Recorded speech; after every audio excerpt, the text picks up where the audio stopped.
L'Afrique, de par sa tradition, devrait se prendre en main, s'affirmer par ses idées, ses actes et réalisations. Mais hélas, elle vit encore à la traîne, acceptant de recevoir des leçons même de ceux qui n'ont ni intelligence ni les compétences de nombre de ses ressortissants. Cet extrait paraphrasé du roman L'initié du compatriote Olympe Belly Quenom montre jusqu'à quel point il est encore temps pour que les choses changent sur le continent. L'initiation à la tradition ésotérique, celle proprement africaine, fondée sur des connaissances d'un autre ordre et sur la pharmacopée africaine, reste la seule clé pour triompher. Qui peut être initié? Qu'en faut-il y penser? Et surtout, dans quel cercle? Ce sont entre autres des questions auxquelles nous allons soumettre nos invités pour jouer notre partition dans cette quête. Et ces invités, on nom donc maître Sylvain Bobo Sadoro. Bonjour. Bonjour mon frère. Alors vous êtes maître spirituel et prêtre phare. Merci donc de répondre à notre invitation. En face de vous, c'est révérend Dom Luc Armand Bodéa. Vous êtes évêque traditionnaliste et exorciste. Merci d'être là encore une fois. Que Dieu bénisse. Alors, en face donc de vous, je l'ai dit, c'est Sylvain Bobo, et c'est donc autour du thème, médecine traditionnelle, quelle approche initiatique pour son enracinement. Alors, maître Sylvain Bobos, lorsque je parle de l'Afrique traditionnelle, avec ses pensées, ses actes, ses faits, sa civilisation, est-ce que vous pensez qu'elle avait effectivement aussi une mémoire ou une pensée qui n'est pas aujourd'hui celle des Africains d'aujourd'hui? Oui, bien sûr, lorsque vous parlez de l'Afrique, vous parlez en même temps du berceau de l'humanité. Et lorsque vous parlez de berceau de l'humanité, vous parlez en même temps du berceau de la science, du berceau de la technologie, du berceau de la religion, de la mère de tout. Et il est dit que l'Afrique est 3 fois mère de la religion, de la science et de la technologie. Ça veut dire que si vous parlez de la mémoire, vous parlez de la vie. L'Afrique n'a plus quelque chose à découvrir. Tout est là. Mais il faudrait maintenant diriger les Africains vers ce qui est, au lieu de les diriger vers ce qui paraît. Et c'est ça le problème de l'Afrique, c'est ça le problème des Africains aujourd'hui. Révérend Bodéa, vous avez franchi les frontières de l'Afrique, vous êtes allé au-delà donc du continent, faire vos études. Vous êtes aujourd'hui ordonné évêque par une congrégation qui vit au-delà donc de l'Afrique, le Brésil pour être plus précis. Est-ce que vous avez noté à travers vos recherches qu'il y a une puissance de la vieille Afrique? Bien sûr, l'Afrique est mère de l'humanité. L'Afrique est la racine. C'est comme une plante. Si on prend une plante, la racine, c'est l'Afrique. On peut couper les branches. Mais la racine, si la racine encore regorge d'eau, ça peut repousser. Donc, partout dans le monde, partout, surtout au Brésil, vous avez constaté, ce n'est que l'Afrique qui a développé à travers leur culture, à travers leur religion, les Makuba. Tout le reste, c'est l'Afrique. Si tu sillonnes les villes, les villages, tu vas constater que c'est la religion africaine qui est améliorée. Ouais. Donc, nous avons encore la tradition. L'Afrique est le berceau de l'humanité, demain le berceau de l'humanité. Parce que nous avons encore tout en jachère. Tout en jachère, maître Bobos, la plupart du temps, c'est la question de l'appropriation donc de ces valeurs que vous avez énumérées un peu plus tôt. Et bien quand je prends par exemple les questions de la médecine traditionnelle africaine, elle souffre de beaucoup d'approches. Les médecins modernes vous reprochent de ne pas cerner le diagnostic, poser la posologie qu'il faut. Mais en réalité, est-ce qu'ils n'ont pas raison? Je ne sais pas si je dois les juger, mais je me demande si ils se connaissent. Lorsque vous me parlez de médecins modernes, il faudrait qu'ils se connaissent d'abord avant de poser une problématique du genre. L'Africain se connaître, c'est-à-dire? C'est-à-dire l'Africain ne se met pas à guérir le corps. Lorsqu'il s'agit de la médecine, l'Africain d'abord pose son diagnostic d'abord au niveau de l'esprit. Et par en ricochet, l'Africain va traiter l'âme. Et lorsque l'esprit et l'âme sont traités, le corps naturellement se porte bien. Mais lorsque vous vous mettez à traiter des cellules du point de vue exogène, extérieur, et vous me dites que je ne connais pas peut-être ma tradition, je ne sais pas ce que je fais, cela pose un problème. Cela pose un problème de la colonisation. Cela pose un problème du capitalisme. Il faut arracher à l'autre ce qui lui appartient et chercher à améliorer d'une manière ou d'une autre. Maintenant, communiquer autour, revendre la même chose. Donc, on me vend de l'émotion, on ajoute de l'émotion à ce que je suis et ce que j'ai, et on me le revend. Tout simplement, c'est ce qu'on nous fait. Sinon, l'Afrique n'a pas du tout ce problème. L'Africain l'Africain est naturel. L'Africain lie avec la nature. L'Africain obéit avec la nature. L'Africain joue avec la nature. Et la nature, en son sein, a tout ce qu'il faut pour son propre équilibre. Et donc, c'est parce que j'ai été déséquilibré par rapport à un certain nombre de comportements que je suis malade. Et du moment où, dans la nature, tout est à sa place, lorsqu'on parle de la maladie, le médecin africain essaye de retrouver au sein du malade qui est-ce qui a été touché pour qu'il y ait un déséquilibre. Alors, on replace les pignons à sa place et l'équilibre revient. Évêque Boudia, vous êtes exorciste. Est-ce que c'est de la même manière que vous procédez pour guérir les âmes, les esprits et l'esprit donc du corps? Est-ce que vous avez aussi le sentiment que les médecins de je vais parler de cette tautologie, la médecine moderne, ne sont pas en droit de vous critiquer sur ce point-là? Merci, monsieur le journaliste. La spiritualité, d'abord, comme la médecine africaine, prend en charge l'âme, le corps et l'esprit. Et l'harmonie entre l'âme, le corps et l'esprit, c'est ça que la médecine traditionnelle cherche. La médecine moderne se campe sur le corps. Et de par sa démarche, qu'est-ce qu'on constate? On constate même en parlant de la posologie. C'est pas seulement si le corps, si on dit que le corps est traité, et l'esprit et l'âme ne sont pas en harmonie avec le corps là n'est pas traité. Et les médecins modernes d'ailleurs se trouvent en phase de cette situation de traitement où ils constatent que tout ce qu'ils ont comme produit, ils administrent tout et ils se disent, mais on va chercher dans la tradition. Si on dit va chercher dans la tradition, on se dit va chercher quoi? On t'envoie chez qui? On t'envoie pour que tu puisses aller créer l'harmonie entre ton corps, ton esprit et ton âme. Et toute religion prend en charge l'esprit, l'âme et le corps. Le corps n'est rien que l'enveloppe. Mais au-delà du corps, il y a l'esprit et l'âme. Et il faut pouvoir rehausser l'esprit, pouvoir fortifier l'âme pour que la personne, l'individu, puisse se retrouver. Donc, de par les critiques, c'est des critiques simplement. La posologie, si on parle de la posologie aujourd'hui, on dit que c'est des aberrations. Parce que nos grands-parents ne connaissaient pas la posologie, mais pourtant, ils ont eu une longévité terrible. Ils étaient restés dans la brousse. Ils savent ce qu'il faut manger, ils savent ce qu'il faut boire. Et la manière dont personne ne les a pas appris comment il faut manger, quelle quantité de nourriture il faut prendre, quelle quantité de telle herbe il faut administrer au corps. Mais pourtant, ils avaient résisté à toute intempérie et ils ont eu la longue vie. On ne peut quand même pas dire qu'ils ne se sont pas intoxiqués. Ça dépend. Mais en parlant de l'intoxication, s'ils sont intoxiqués, ils sont quand même morts. Mais pourtant, ils ont vécu longtemps. Ils ont vécu longtemps. Ils ont vécu très longtemps. Maître Bobos, le procès qui est également fait à l'Africain, c'est qu'il refuse donc de traduire de façon scientifique ses recherches et ses connaissances. Est-ce que ce n'est pas normal? Ça me fait rire.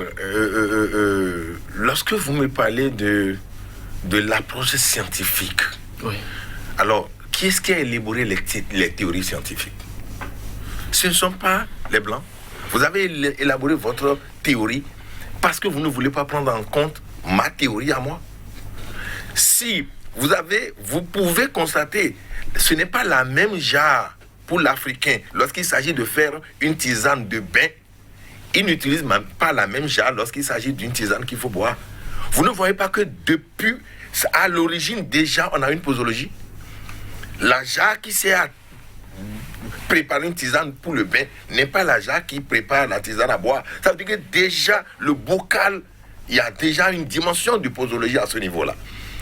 Maintenant, ce n'est pas parce que vous avez amené une médecine dite moderne entre griffes. Mais aucune modernité ne peut balayer du revers de main la tradition. Ça veut dire que je suis le rez-de-chaussée et vous êtes les maisons à étage. Mais vous critiquez le rez-de-chaussée. Comment vous allez exister? Vous ne pouvez pas critiquer le rez-de-chaussée. Parce que sans le rez-de-chaussée, il n'y a pas maison à étage. Et c'est de ça qu'il s'agit. Il n'y a pas à critiquer. Et ceux qui critiquent, c'est parce qu'on veut profiter plus que les autres. On veut détourner le regard des autres. Mais si la médecine africaine peine aujourd'hui à prendre véritablement, c'est parce qu'il n'y a pas vraiment d'écrit dessus, vraiment documenté. Mais c'est ce qu'on vous reproche aujourd'hui. Vous savez, vous dites qu'il n'y a pas d'écrit.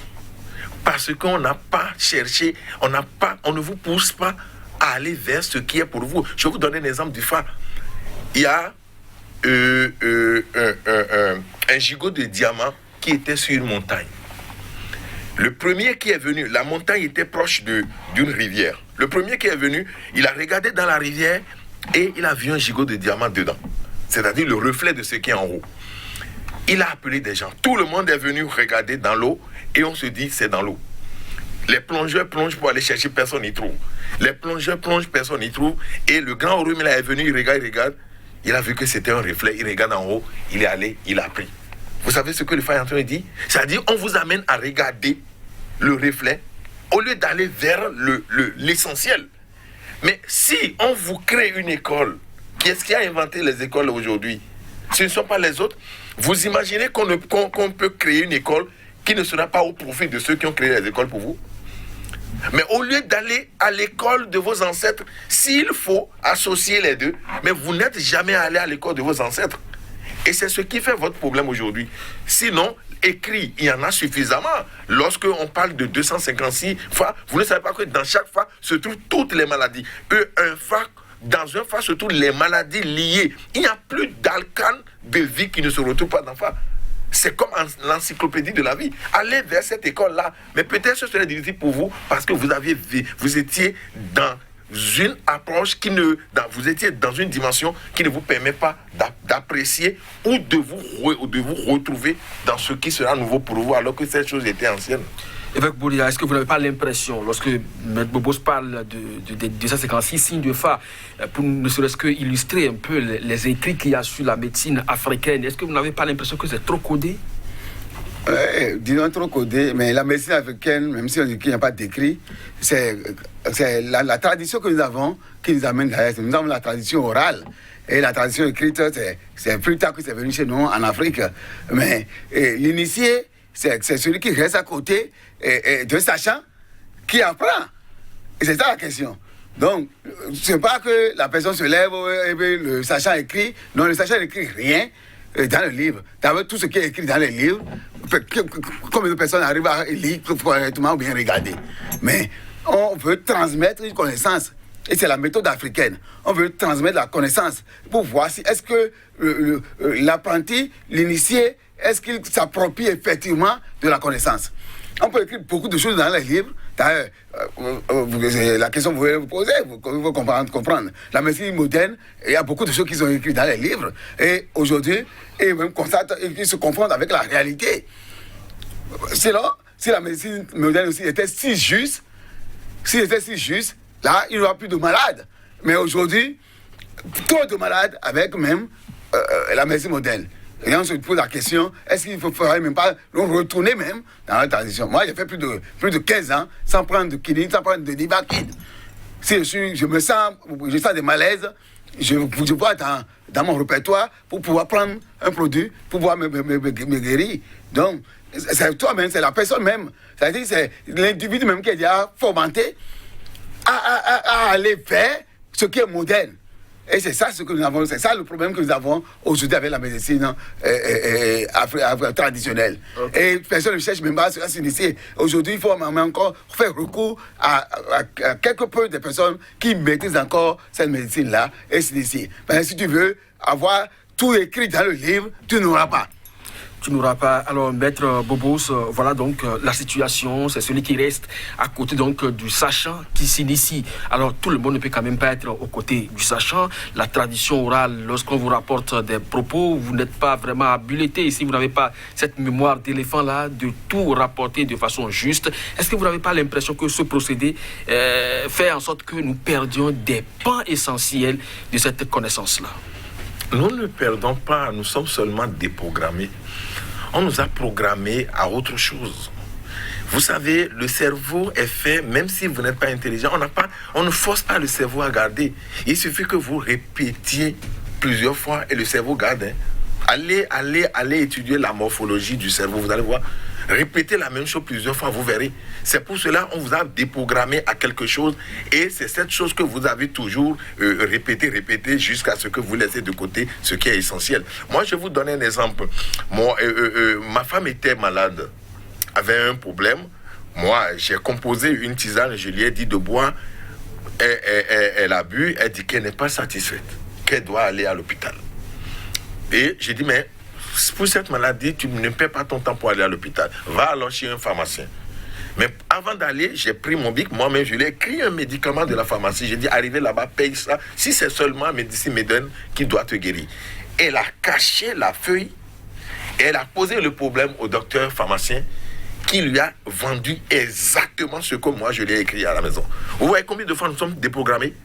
C'est-à-dire que nul n'est pour faire chez soi. On se dit, on nous a déprogrammés jusqu'à nous sommes contre ce que nous avons. Et du moment où c'est comme ça, vous imaginez le travail qu'il reste à faire? Mais il reste énormément de travail à faire parce que les gens vont dire, mais c'est à l'hôpital ou rien. Et aujourd'hui, vous allez vous amener votre enfant à l'hôpital ou c'est votre femme que vous amenez à l'hôpital. Regardez le nombre de quand on vous met l'ordonnance, peut-être c'est 6, 7, 8 médicaments. Alors que vous avez besoin seulement de 2 feuilles ensemble, une seule tisane pour guérir ce même mal. Mais on vous met, et que ça ne donne pas de résultat, on vous met ça le lendemain, notre docteur vient, il regarde le diagnostic, il balaie du revers de la main ce que le médecin d'hier a fait, et il vous prescrit encore. Est-ce que ce n'est pas une manière de faire avancer le capitalisme? Et s'en fout du bien-être de la population. Mais comment tout le monde peut alors s'initier aujourd'hui à la médecine africaine pour que l'on cesse donc d'aller vers ce capitalisme dévastateur? Allez tout simplement vers l'éducation. Il faudrait que nos dirigeants pensent relancer la médecine traditionnelle à l'école. Qu'est-ce qui empêche les dirigeants aujourd'hui? Je tire un chapeau pour le feu d'Agbalénon, qui a créé une école, et depuis maternelle déjà, on enseigne le fa. On enseigne le vaudou. Vous pensez qu'un vaudou, qui est censé faire 15 ans au couvent, il ne peut pas tomber malade au couvent? Mais depuis quand on invite un médecin moderne à aller le traiter dans le couvent? Depuis quand? Le médecin moderne était initié pour rentrer dans le couvent et traiter. Donc vous pensez que tout se fait à la base des plantes là-bas?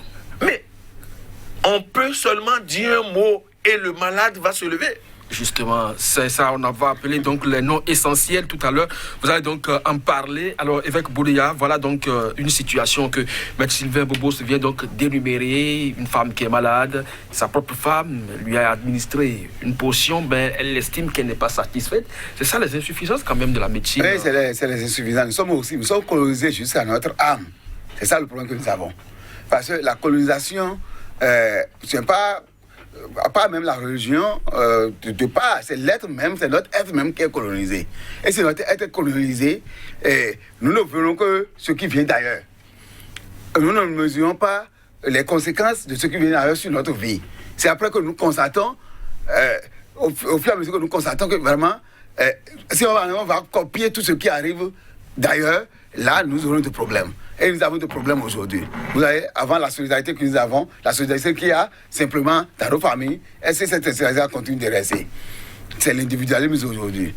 Et de par l'individualisme, c'est beaucoup de choses. C'est beaucoup de choses. Nous sommes colonisés et on continue d'être colonisés. Mais il faut refuser, parce qu'on dit que nous sommes indépendants. Nous sommes à l'aide de l'indépendance au moins. Nous sommes indépendants. Mais est-ce que nous sommes indépendants par rapport à ce que nous... Même nos tenues, nos vestimentaires, est-ce que nous sommes indépendants dedans? C'est ça. Donc il faut commencer par des petites choses pour voir si est-ce que nous sommes effectivement indépendants.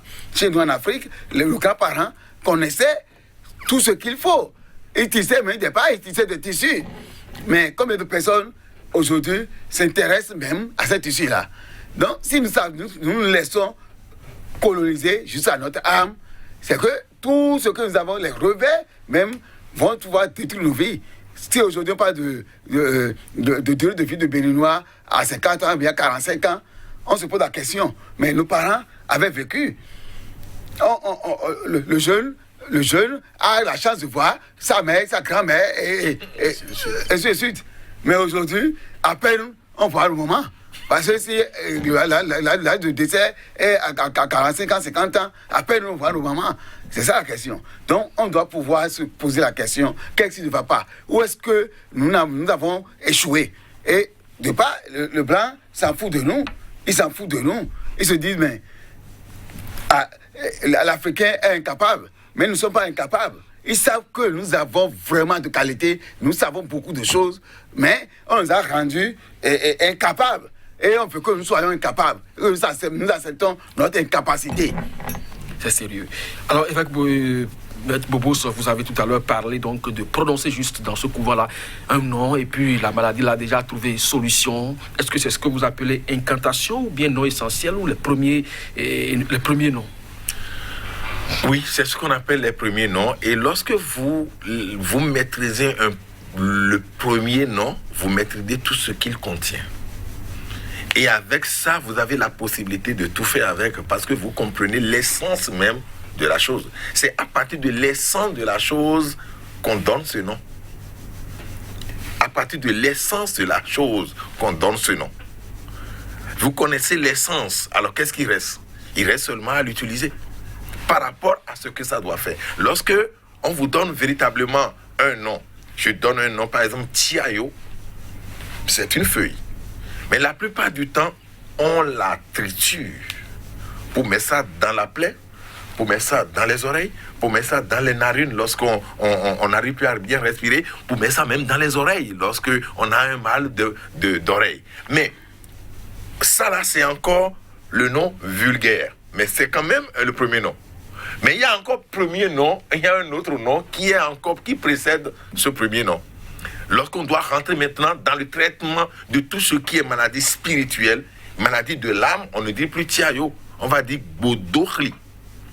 Alors, lorsqu'on dit Bodokhli, il dit la feuille qui s'impose à toutes les feuilles. Ça veut dire que je l'utilise pour m'imposer à tout esprit qui serait venu embêter l'esprit de mon esprit. N'oubliez pas, pour l'Africain, il n'y a pas un esprit. Il y a l'esprit de l'esprit et l'esprit du corps. Comme on a l'âme de l'esprit et l'âme du corps. Comme on a aussi le corps de l'esprit, le corps de l'âme et le corps du corps. Alors, vous voulez guérir vous voulez toucher quel niveau? C'est quand vous voulez toucher, vous savez ce que vous voulez toucher. Est-ce que c'est l'âme de l'âme que vous voulez toucher? Est-ce que c'est le côté émotionnel pur que vous voulez toucher? Vous savez que vous devez aller vers une plante très riche en eau. Et si vous allez vers cette plante très riche en eau, est-ce que vous maîtrisez l'essence même de cette feuille-là? C'est de ça qu'il s'agit. Et comme vous dites qu'il n'y a pas d'écriture, mais c'est cela l'écriture. C'est cela l'écriture, parce que si vous maîtrisez l'essence de la chose, mais qu'est-ce que vous cherchez dans l'écriture quoi? Puisque l'écriture vraie de la vie, ce sont les symboles. La nature a son écriture. Il y a les symboles. Je vais revenir à vous tout à l'heure. Évêque Boudéa, vous êtes exorciste.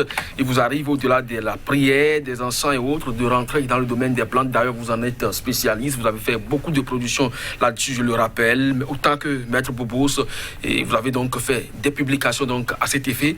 Alors, est-ce que vous avez aussi des noms essentiels, des noms premiers que vous utilisez dans vos travaux d'exorcisme? Oui, d'ailleurs, dans les travaux d'exorcisme, ça dépend de ce que tu veux faire. Ouais, même de par les prières, il y a les prières imprécatives, les prières qui font des demandes. Et dans les plantes aussi, il y a au niveau des plantes, on sait que si je veux faire une demande, je dois pouvoir utiliser telle plante. Et les plantes qui font des demandes, ils ont leur nom premier. Et tu vas pouvoir savoir ça. Et si je veux pouvoir conjurer un sort, Il y a les prières pour pouvoir conjurer le sort. Mais il y a aussi les plans qui sont là. Et de par leur premier nom, on sait qu'on utilise pour pouvoir conjurer le sort.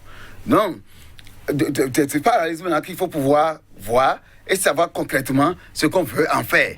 Vous voyez. Donc, les noms premiers existent dans tout. C'est comme même à l'église, c'est comme les écritures sacrées. C'est comme les écritures sacrées. Je n'ai pas besoin de parler beaucoup. Si je vois le signe alpha, je sais ce que ça veut dire. Si je vois l'oméga, je sais ce que ça veut dire. Tout ça est connu des fidèles à l'église? C'est ça ce qui est. L'ignorance même des fidèles peut-être arrange certains. Sinon, le fidèle ne doit pas être ignorant. Vous voyez, c'est comme une dame qui me dit, j'ai rêvé et j'ai vu deux poissons. Et j'ai dit, mais tu as vu deux poissons? Elle dit vraiment que c'est vraiment terrible pour lui. J'ai dit, mais c'est un signe de l'église, par exemple. À l'hôtel, tu peux bien constater, le palais de l'hôtel, on a dessiné le poisson là. Pourquoi? Tu ne t'es jamais posé la question, c'est comme si... c'est-à-dire, le fidèle est très inculte. Mais ça peut signifier quoi, par exemple, ce poisson? Oui, ça signifie l'abondance. Ça dépend de ce qu'il a trouvé. Vous voyez, il rêve, il trouve du poisson. Personne ne veut le dire, mais ça signifie à l'église, ça signifie l'abondance. Ça signifie la paix. La paix, le pain. Vous voyez. Donc, c'est des symboles, c'est pas beaucoup de symboles qu'on parle. Et c'est comme ça, beaucoup d'écritures sacrées incarnent beaucoup de symboles. On ne dit pas beaucoup, c'est en voyant simplement le symbole, ça t'amène directement à chercher le signifiant. Mais beaucoup de personnes, comme j'ai vu le poisson, ça m'amène dans l'eau, ça m'amène vers des esprits de l'eau. Et j'ai dit non, détrompe-toi d'abord. Détrompe-toi. Parce que le problème que nous avons réellement, l'enseignement initiatique, nos valeurs culturelles, se trouvent traités ou maltraités et viciés par la sorcellerie. On les traite, c'est-à-dire le blanc pour se dire, ça c'est la sorcellerie. Voilà, vous avez donc trouvé le mot juste qui m'amène vers Maître Bobos. Tout est dans la sorcellerie en Afrique. Pourquoi? D'abord, mon frère, est-ce que la sorcellerie est un mot africain? Ah bon? Est-ce que le mot sorcellerie, qui a amené? Alors, si quelque chose n'existe pas, la chose n'a pas de nom.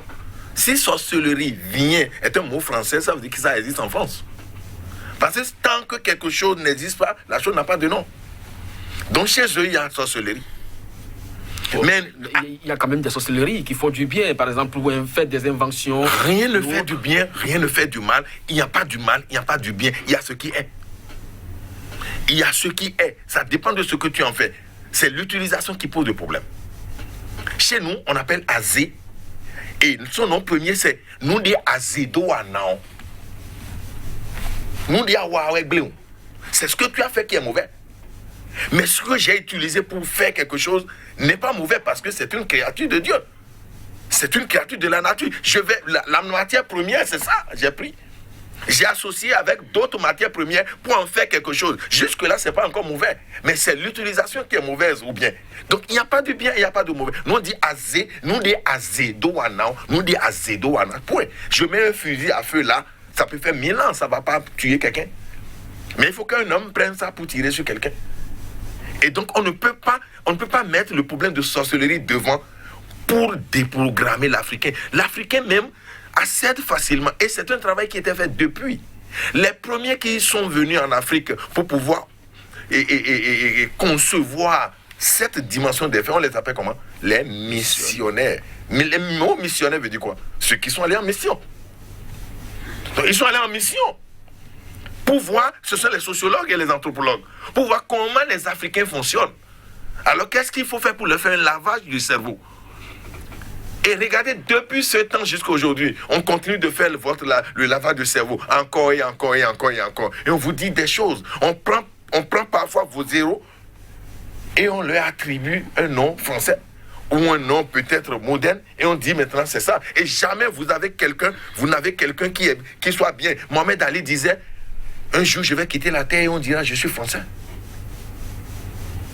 Parce que j'ai fait des merveilles dans la vie. Le jour où je vais quitter la terre, on va tourner, l'histoire va passer un peu et on fera de moi un français tout simplement. Si vous êtes un noir et vous faites quelque chose de très bien, vous êtes français, si pas hasard ou pas mégarde, vous avez la nationalité française. Si vous faites trop du bien, et quelque chose, ou bien vous créez quelque chose, on dit un Français. Mais si vous avez opéré dans le mal, et si vous étiez béninois, et que vous avez même la nationalité française, on dit un bénino-français. Parfois même on enlève. Parfois même on enlève le français, on dit un béninois. Et donc c'est ça, eux-là, ils sont là pour élever leur civilisation et faire enterrer votre civilisation, qui est la meilleure, je vous le dis, qui est la meilleure. Parce que les gens essaient de puiser de ce que vous avez pour arranger, pour faire briller, alors que tout ce qui brille n'est pas de l'or. Effectivement, tout ce qui brille n'est pas de l'or, mais vous l'avez souligné, tout est entré dans la sorcellerie. Et donc, l'Africain se voit donc toujours dans le mal. Les résultats pour s'en sortir, il vaut mieux donc aller de l'autre côté. Est-ce que vous ne pensez pas qu'il est plus que temps aujourd'hui, à travers donc cet enseignement initiatique, que l'on revoie notre façon de procéder sur le continent? Oui, bien sûr, bien sûr. On doit pouvoir savoir, parce que c'est ça que j'aime bien les gens à savoir, on doit pouvoir savoir la sorcellerie, ce que c'est, par rapport à nos valeurs traditionnelles, culturelles, à l'initiation, à l'enseignement initiatique, c'est-à-dire l'éducation traditionnelle. L'éducation traditionnelle, je dis, si tu vois telle personne qui est ton oncle, tu dois tout respect. Et ta parole est considérée comme la parole de ton père. Et l'éducation traditionnelle t'amène à avoir plus de respect, d'égard aux gens. Mais si tout ça, toute éducation traditionnelle, toute éducation, nos valeurs culturelles se trouvent traitées de la sorcellerie, là, c'est que ça arrange les gens. C'est pour vous dire, il faut être dessouché de votre souche.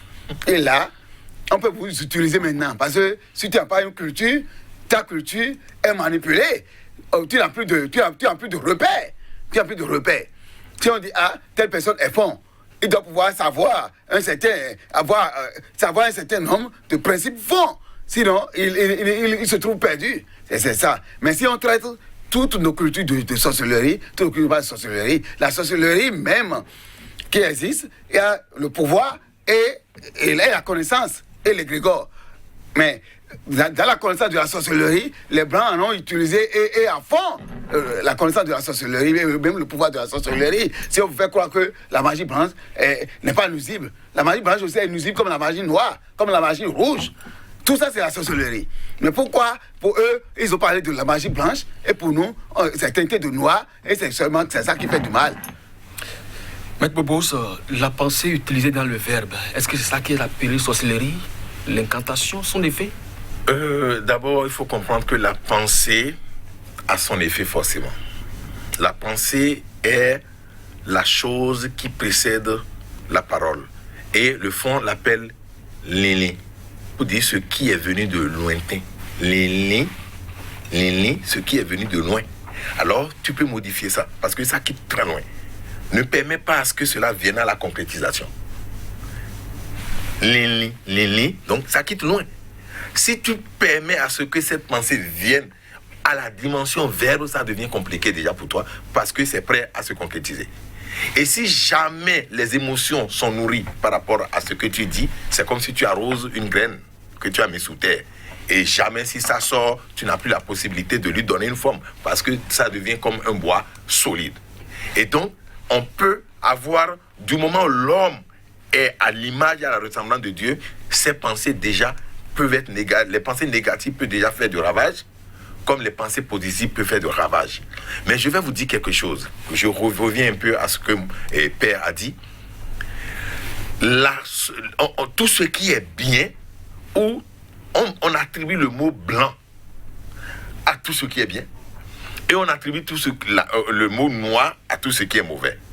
Est-ce qu'un sorcier, ou même un groupe de sorciers, je suppose que, est-ce que 5 millions de sorciers africains peuvent détruire la ville de Nagasaki en une journée?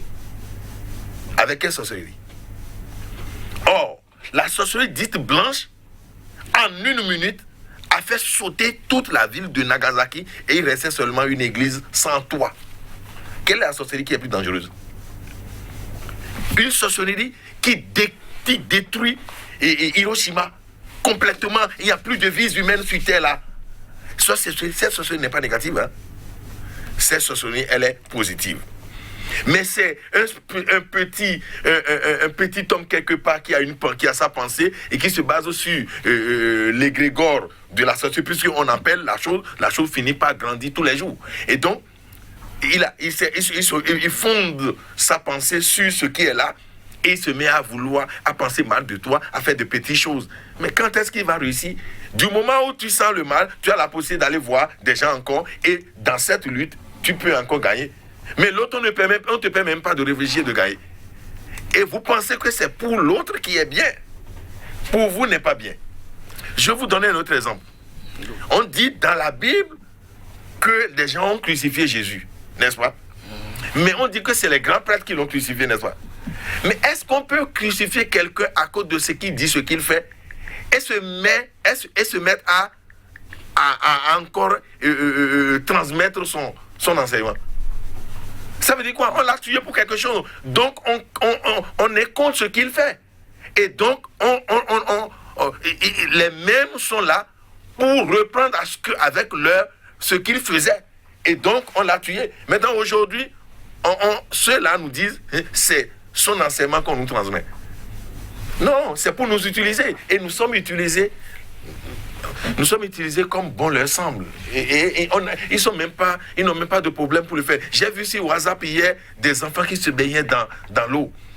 Et on dit, l'Afrique, le pays le continent le plus pauvre est moins atteint par le coronavirus. Mais j'ai dit, mais qui est-ce qui a dit que nous sommes pauvres? En quoi on mesure le degré de pauvreté? Il y a l'indice de pauvreté mesuré. Ou bien vous avez mangé salade avec pain et vous avez bu de vin. Et moi, j'ai délayé de gari. C'est en cela que je suis pauvre? Oui, bien sûr.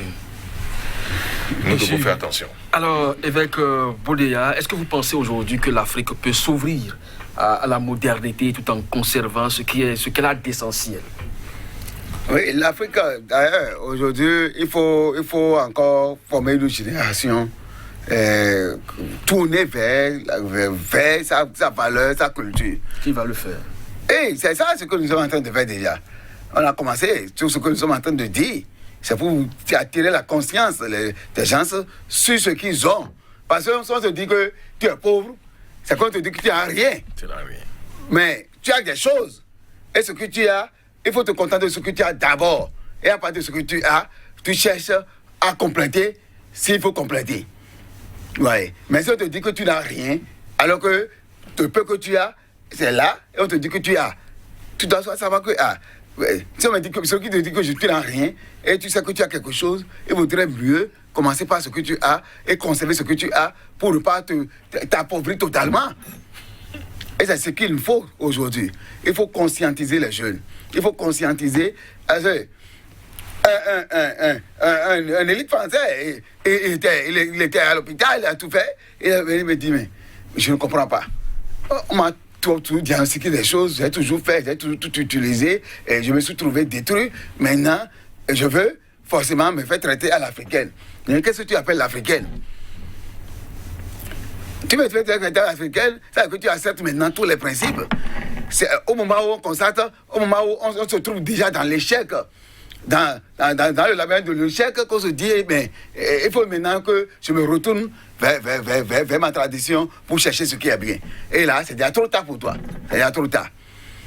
Tu ne peux pas faire 50 ans, 30 ans ailleurs, et c'est maintenant, après ces 30 ans, tu viens maintenant pour dire que je veux chercher ma tradition. Tu as perdu tout le temps. Il faut conscientiser tout le monde aujourd'hui pour dire que nous avons encore des choses. Et ce que nous avons, le peu que nous avons, continue d'exister. Et il faut chercher, même s'il y a quelques vendeurs de division, comme vous dites, il faut chercher les vrais et les connaître. Les vrais et les connaître, dans quel cercle, Maître Bobo, on peut vraiment acquérir un savoir, bon, du moins un savoir, oui, c'est peu dit, mais une connaissance. Tout est connaissance. L'essentiel, c'est d'ouvrir son esprit à la compréhension des choses. Si vous n'ouvrez pas votre esprit à la compréhension des choses, vous serez là à courir derrière le diplôme du blanc. Et en réalité, si vous regardez en vous-même, vous êtes vide. Mais vous avez quand même un sac plein de diplômes de quelqu'un. Et on vous a poussé à avoir des diplômes pour survivre. Or, vous devez survivre avec les réalités de la nature. Qu'est-ce que vous connaissez de la vie Sinon, on vous a attribué seulement des papiers. C'est ça le grand problème que nous avons. Si très tôt, vous n'envoyez pas vos enfants vers la tradition, vous n'encouragez pas vos enfants à accepter leur tradition. Ça veut dire quoi ce que vous avez fait? Vous êtes en train de dire, la pensée derrière la pensée, c'est que vous demandez aux enfants d'aller contre vous. Parce que si je suis africain et que je renie les réalités africaines, je me renie. Donc j'ai demandé à mon enfant de me renier. C'est déjà ça. Puisque nous allons, entre-temps, quand nous on allait à l'école, vers les années, je crois, 80 déjà, mais on prépare la tisane. On rentre, on prend la tisane avant de rentrer dans la salle. C'est ce que nous on faisait. On prend la tisane et on demande à chaque élève d'amener la tisane qu'il connaît. C'était là pendant la Révolution. Mais aujourd'hui, on a cette notion. Est-ce que ces notions sont négatives? Mais aujourd'hui, on les met où?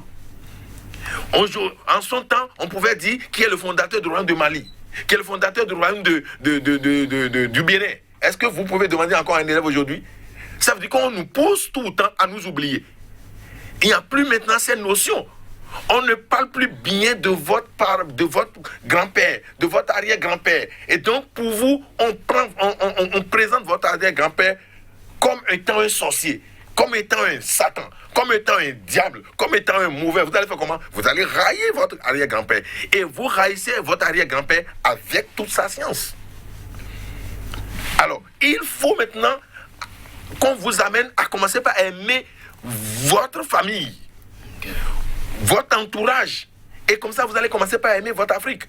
Je vais vous dire quelque chose. L'Afrique est plus riche dans le sous-sol, plus que la Chine, l'Amérique et l'Europe ensemble. Allez faire des recherches. Et un Européen permet le luxe de dire que l'Afrique est le continent le plus pauvre. C'est possible. Évêque Boudéa, vous pensez que il peut y avoir aujourd'hui des creusets en dehors de l'école où on peut vraiment dispenser ces connaissances-là? Bien sûr, l'intelligence africaine doit se réveiller, que ce soit les praticiens traditionnels, tout doit pouvoir se réveiller et créer même des centres. D'ailleurs, certains enfants, il y a l'école là où il faut pouvoir quand même aller, les conférences, tout ça, c'est pour pouvoir réveiller la conscience. Il n'a pas besoin de pas dans l'ancien enseignement. Dans l'enseignement traditionnel, c'est pas public. On dit, celui qui veut, il vient au couvent, on lui apprend. Mais aujourd'hui, c'est des conférences, c'est le couvent qui va exposer certaines choses pour permettre aux gens de venir comprendre ce que c'est.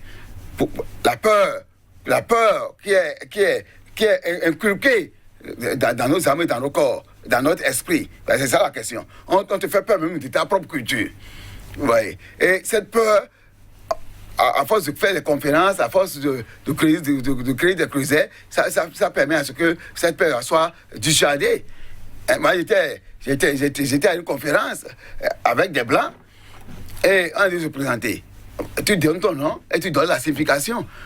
Il y a un Brésilien, lui dit Darocha, que les pierres, que ses parents sont des pierres. Et ils ont c'est une force. Mais le français lui dit, Jean, quelque chose. Qu'est-ce que ça? Il ne sait même pas, parce qu'il a perdu son identité culturelle. Chacun arrive à pouvoir dire, bah, mon nom c'est ceci, et ça me refait à telle chose. Au premier nom. Au premier nom. Mais lui, il ne sait pas. Et sa soeur qui est à côté a aussi autre nom. Elle ne maîtrise pas. Donc, non, c'est Jean-Paul ou Jean-Vincent ou Paul et autre chose. Ça veut dire que la famille aussi est déjà perdue. Il n'a plus une racine. Mais est-ce que c'est essentiel pour nous d'avoir une racine, de connaître toute la signification de nos noms et autres? Oui, parce que dans notre généalogie, nous avons des capitales en bien comme en mal. Le capital en bien que tu as dans ta généalogie, qui te lie à ton nom, à ton sang, c'est ça la question. Ce capital-là te pousse à savoir comment tes aïeux ont réfléchi, comment, dans telle famille, comme on dit, il ne peut pas, un enfant de notre famille ne peut pas faire ceci, il ne peut pas être ça. Parce qu'il y a un capital en mal et en bien qui est perpétré de génération en génération. Mais si tu coupes le lien là simplement, c'est que tu es en l'air. Tu es en l'air. Donc forcément aujourd'hui, il faut encore ramener tout ce que nous avons comme valeur, nous avons comme référentiel dans nos cultures en bien, parce que c'est pas que nos cultures aussi, il n'y a pas de choses en mal. Tout ce qui est en mal, il faut forcément lutter, combattre ça. Mais tout ce qui est en bien, il faut valoriser. Valoriser, Maître Bobo, est-ce que vous pensez que ça suffit, les salles de conférence? Entre-temps, l'Afrique, c'est aussi les séances d'arbre à palabre. Mais est-ce que vous pensez que ces occasions peuvent encore revenir pour servir aujourd'hui? Parce qu'il y a la télévision quand même, il ne faut pas oublier ça. Oui, il faut passer partout. Mais il faut savoir le faire. Parce qu'il y a Peter Deneuve qui dit « Tout bon révélateur est un revoilateur ». Parce que toutes les oreilles ne sont pas prêtes à tout entendre. Raison pour laquelle il faut amener les gens à aller vers la vraie connaissance. Si vous mettez un enfant de CI et vous commencez par lui parler de cosinus, ln de cosinus de ins, vous allez détruire l'enfant. Mais il faut que l'enfant grandisse déjà au niveau de son cerveau pour pouvoir accéder à une compréhension des choses très élevée. Pourquoi au CICP, C1, CM2, on dit le soleil se lève à l'est et se couche à l'ouest? Est-ce que le soleil se lève à l'est et se couche vraiment? Au collège, on dit que le soleil se lève pas, que c'est la Terre qui tourne autour du soleil. Et lorsque vous êtes en 3e année, 4e année, 5e année à l'université, on dit le soleil même se déplace, mais à une vitesse suffisamment lente. Donc il faut aller progressivement. On peut pas mettre ça comme ça, parce qu'on est à la télévision, on met ça comme ça, ça peut encore faire du mal, parce que c'est quand même une connaissance. Jésus, je ne suis pas venu pour la paix, mais pour l'épée. L'épée dont il parle, c'est la connaissance. Il ne peut pas laisser la connaissance. Et même au temps de Jésus, c'était dans les couvents où c'était de bouche à oreille. De bouche à oreille. Quand quelque part dans la Bible, je ne peux pas citer, mais on dit, les disciples ont demandé à Jésus, mais pourquoi 7 paniers de pain et puis 5 paniers de poissons? Et il dit, vous aussi, vous ne comprenez pas? Vous aussi. Alors, qu'est-ce que je peux comprendre dans ça? Ça veut dire que vous, au-delà de ce que je communique avec les autres, il y a ce que je dis avec vous. Donc vous êtes censé comprendre lorsque je voile un peu la vraie connaissance. C'est de ça qu'il s'agit. Je ne peux pas tout dire. Moi, j'ai une école, en première année, je sais ce que je dispense comme cours. J'amène les gens progressivement à rentrer maintenant dans le cercle le plus fermé. Et dans ce cercle, on peut maintenant vous aider à aller vers les noms premiers, à aller puiser dans les noms premiers ce qu'il faut. Et c'est de ça qu'il s'agit. Il y a des gens qui m'appellent pour des conférences en ligne. Nous voulons, surtout les gens de la diaspora et autres, nous voulons apprendre le phare, ceci et cela. J'ai dit non, on ne saute pas sur le phare chez moi comme ça. Parce qu'il faut connaître la vie avant de la lire dans le phare. Puis le phare connaît tout. Mais toi, tu ne connais pas un peu seulement de la vie et tu veux apprendre phare comment? Donc ça veut dire que il n'y a pas d'âge pour aller à cette connaissance-là, véritablement. Non, on peut avoir un petit seulement, mais qui est déjà prédisposé à tout connaître. Ce n'est pas forcément un vieillard, non. Aux âmes bien nées, la valeur n'attend point le nombre des années. Mais il faut quand même savoir lire l'enfant, ses prédispositions, et même comme le karma familial. Parce qu'il y a des familles où il y a l'ADN déjà qui est prédisposé à un certain nombre de choses. Vous voyez un enfant de ma famille, vous allez lire en lui une capacité de réflexion qui est différente. Hein. Même si il devient pasteur, ses réflexions sont autres que les pasteurs vulgaires. Ça veut dire qu'il y a quelque chose. Et c'est comme ça. Vous ne pouvez pas comparer l'arbre de quinine à l'arbre d'acacia. Mais c'est quand même 2 arbres. Et Père Boria a dit quelque chose tout à l'heure qui m'a tellement fasciné.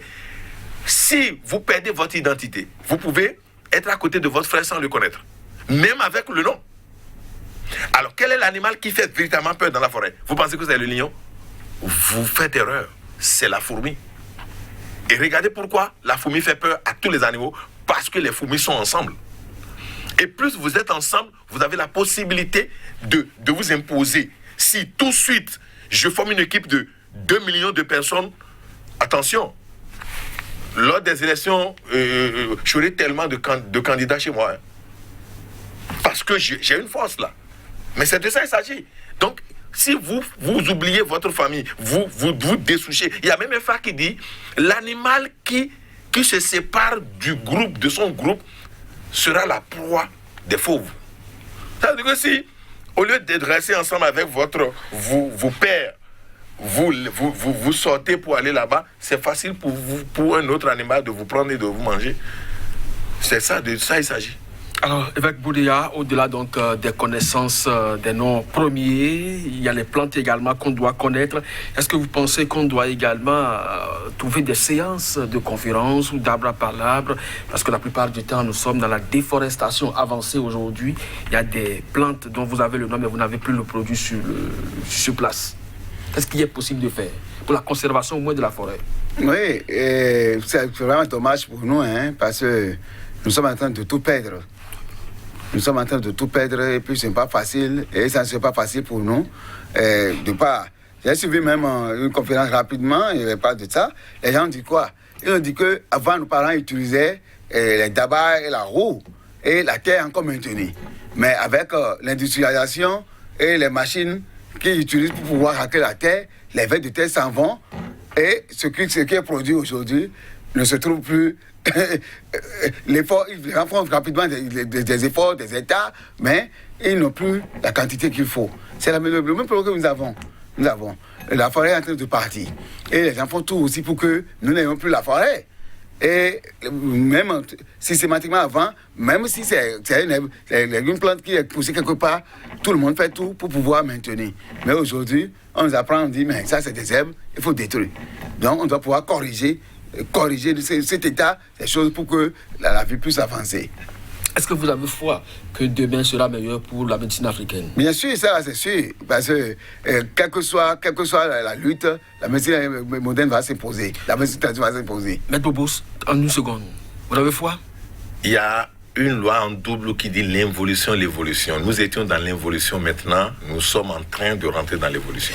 Merci donc à chacun et à tous de nous avoir suivis. C'était votre émission ici ailleurs consacrée à la médecine traditionnelle. Quelle approche pour davantage son enracinement? À chacun et à tous, apportez vos contributions pour parfaire ce débat. À très bientôt. Voici enfin le vrai visage des informations d'un continent africain qui bouge. L'Afrique, continent de l'avenir. Les grands investisseurs vous diront qu'investir en Afrique, c'est investir pour un avenir radieux.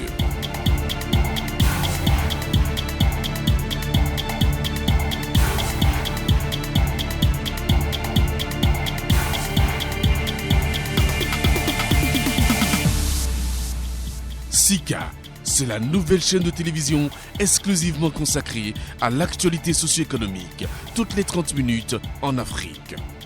Sika, c'est la chaîne des grands investisseurs, de l'actualité des investissements et de l'évolution des affaires sur le continent.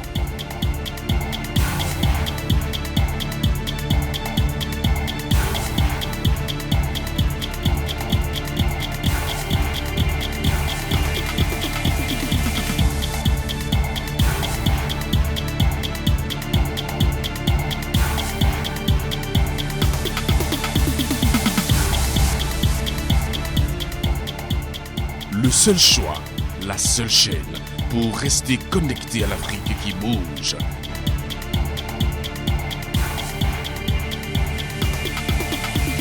Sika, le vrai visage de l'actualité en Afrique.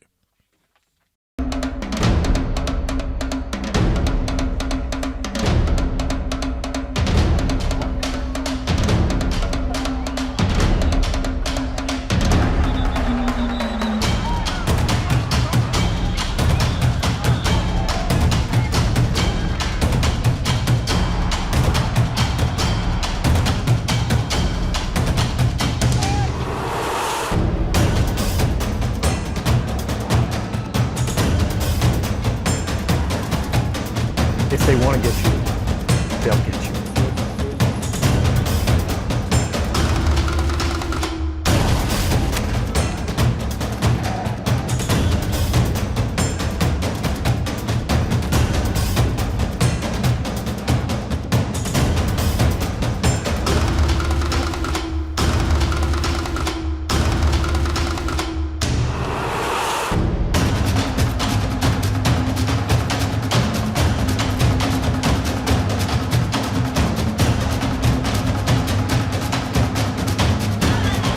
Restez informés à chaque instant sur Sika.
Voici enfin le vrai visage des informations d'un continent africain qui bouge.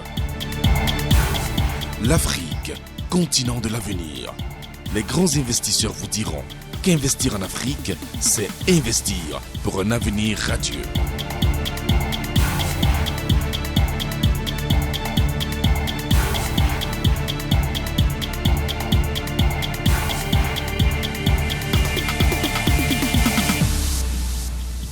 Sika, c'est la nouvelle chaîne de télévision exclusivement consacrée à l'actualité socio-économique, toutes les 30 minutes en Afrique. Sika, c'est la chaîne des grands investisseurs, de l'actualité des investissements et de l'évolution des affaires sur le continent.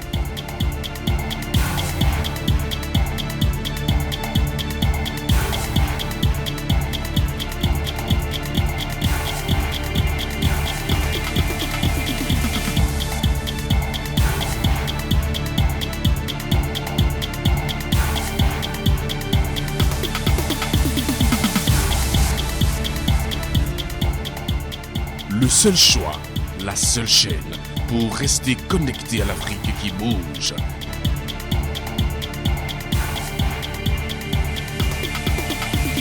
Sika, le vrai visage de l'actualité en Afrique.